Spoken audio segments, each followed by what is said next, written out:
नमस्कार मित्रों, सूचना की दुनिया में आपका स्वागत है। मैं हूं डॉक्टर सुभाष चंद्र सिंह, राज्य सूचना आयुक्त उत्तर प्रदेश। पिछले एपिसोड में हमने गोरखपुर के सामाजिक कार्यकर्ता और व्यापारी श्री आनंद रुंगटा से बातचीत पर आधारित एक वीडियो आपको पोस्ट किया। उसे आपने बहुत पसंद किया, आपका बहुत बहुत धन्यवाद।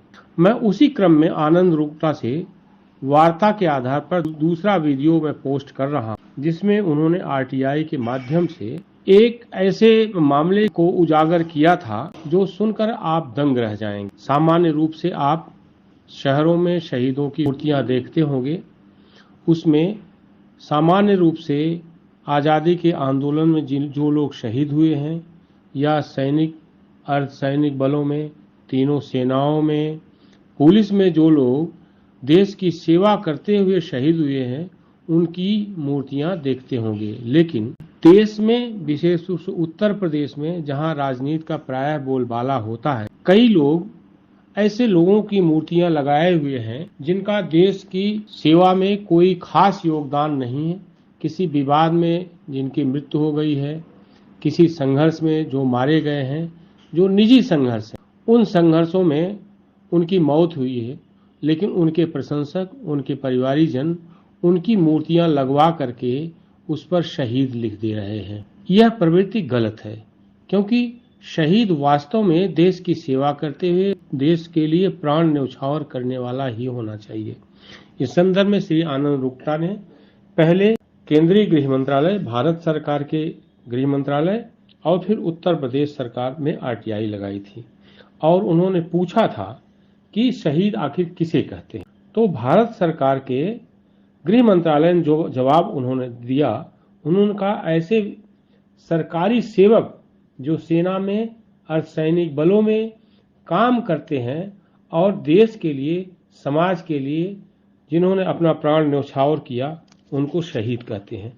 इसके बाद रुंगटा जी रुके नहीं, उन्होंने उत्तर प्रदेश सरकार में एक प्रत्यावेदन दिया, एक आरटीआई लगाई, क्योंकि उनकी नज़र में गोरखपुर में कई ऐसी प्रतिमाएं जो है लगी हुई दिखी जिनका जो है अर्धसैनिक बलों से, सेना से या देश की सेवा से कोई ताल्लुक नहीं रहा।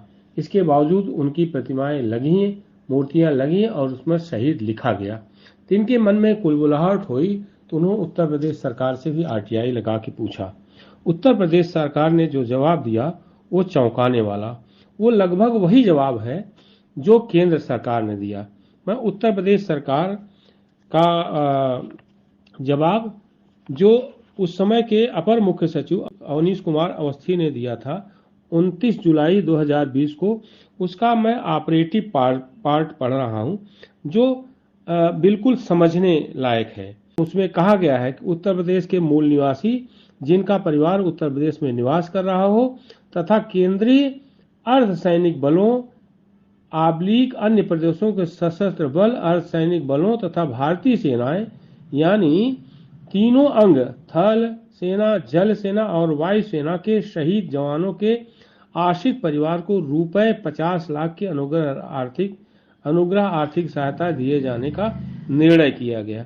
अब इसमें बहुत साफ साफ उन्होंने ये कहा हुआ है कि ऐसे सरकारी सेवक जो पहले हमने बताया इन सब में शामिल रहे हों और देश सेवा करते हुए आतंकवादी गतिविधियों में, अतिवादी अराजक तत्वों की गतिविधियों में हुई हिंसा, देश की सीमा पर अंतर्राष्ट्रीय युद्ध या सीमा पर दुश्मन से झड़प, छुटपुट घटनाओं अथवा लड़ाकू आतंकवादियों, अतिवादी गतिविधियों, विस्फोटकों की हैंडलिंग, चिकित्सीय कारणों या अति दुर्लभ पहाड़ी ऊंचाइयों, दुर्लभ सीमा अथवा प्राकृतिक आपदाओं अथवा अति खराब मौसम, दुर्घटना आदि के फलस्वरूप मृत्यु हो जाए तथा उत्तर प्रदेश के बाहर के निवासी जो भारतीय सेना अथवा केंद्रीय अन्य राज्यों के अर्धसैनिक बलों में कार्यरत हों और जिनकी कर्तव्य पालन के दौरान इन्हीं परिस्थितियों में उत्तर प्रदेश के अंदर मृत्यु हो जाए, ऐसे लोगों को शहीद माना जाएगा और उनको 50 लाख रुपए की अनुग्रह राशि दी जाएगी। ये मैं दोनों केंद्र सरकार और उत्तर प्रदेश सरकार के दोनों आदेशों को मैं पोस्ट भी कर रहा हूं।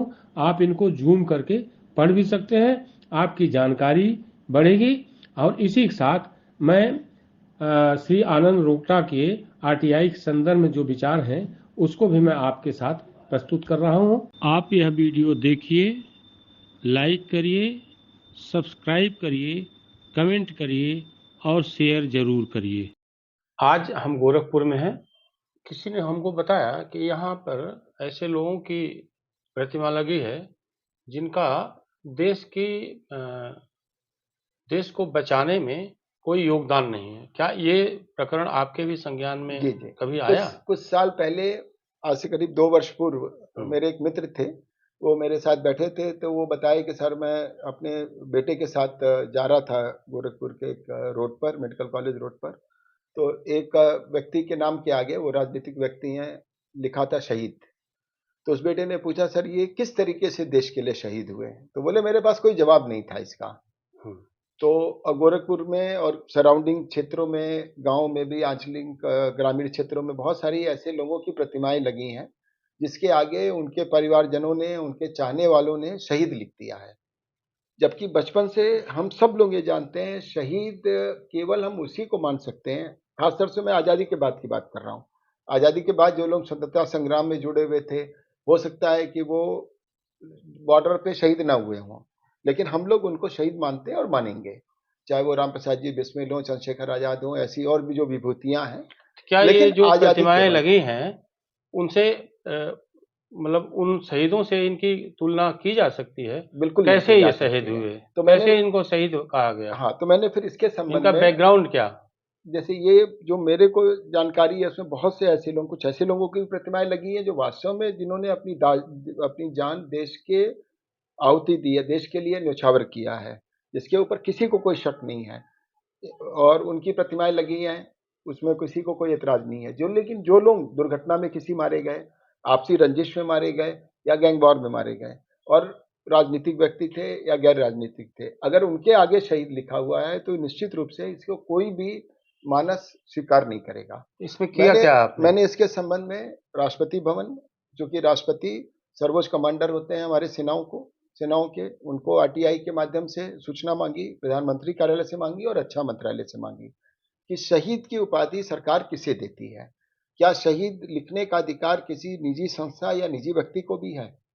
तो काफी लिखा पढ़ी करने के बाद सभी जगह से जवाब आया, रक्षा मंत्रालय से भी आया, और राष्ट्रपति भवन ने तो रक्षा मंत्रालय को अधिकृत कर दिया था जवाब देने के लिए। तो उन्होंने बताया कि हम शहीद की उपाधि किसी को नहीं देते हैं, लेकिन उन्होंने एक परिपत्र में पूरी जानकारी दी कि हम किसको शहीद मानते हुए उसको कैजुअल्टी का दर्जा देते हैं, और उसको उसके अंशदान देते हैं, और उसको आर्थिक सहायता देते हैं।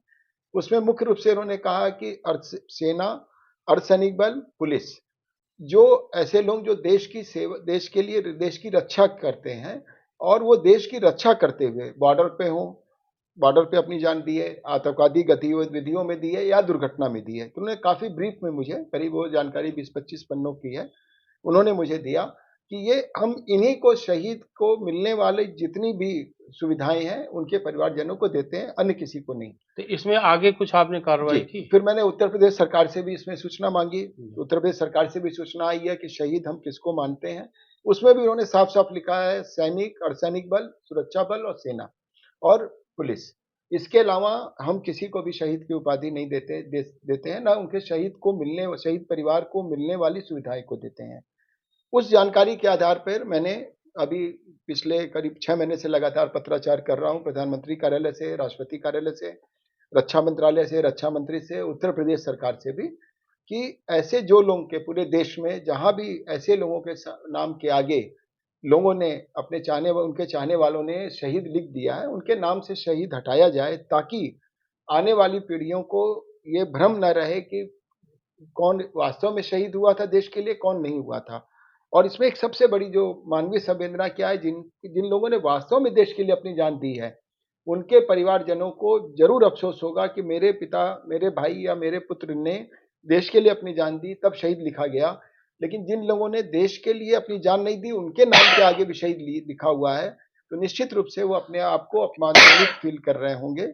इसलिए ऐसा एक नियम बनाया जाए कि कोई भी अपने अपने चाहने वालों के नाम के आगे, परिवारजनों के नाम के आगे शहीद न लिखे, और जो वास्तव में देश के लिए शहीद हुए हैं सिर्फ उनके नाम के आगे शहीद लिखा जाए, ताकि आने वाली पीढ़ियां किसी भी प्रकार से दिग्भ्रमित ना हो। और शायद मैं ऐसा महसूस करता हूं सरकार इस संबंध में कोई ठोस कार्रवाई करेगी, मुझे पूरा विश्वास है। तो ये 75 जो आज़ादी का हम 75वां साल पूरा कर रहे हैं, ये उन शहीदों के प्रति हम लोग की बहुत बड़ी एक सच्ची श्रद्धांजलि होगी। मुझे ऐसा विश्वास है कि इस पे जल्दी ही कोई ना कोई सरकार नियम और कानून जरूर बनाएगी और कोई ना कोई एक ठोस कार्रवाई करेगी, ऐसा मुझे विश्वास है। धन्यवाद रुंगटा जी। आज रुंगटा जी से जो बातचीत हुई, ये आरटीआई की ताकत है, जिस ताकत की बदौलत कई एक परिवर्तन जो है हुए हैं। हम ये बातचीत कई किस्तों में इनसे करेंगे। इनके पास बहुत सारे ऐसे उदाहरण हैं जिसमें इन्होंने बहुत सारे जो है सरकारी तौर पर बहुत सारे परिवर्तन कराए हैं आरटीआई के माध्यम से। आज इतना ही। आप इस YouTube चैनल को लाइक करिए, सब्सक्राइब करिए, कमेंट करिए और शेयर जरूर करिए।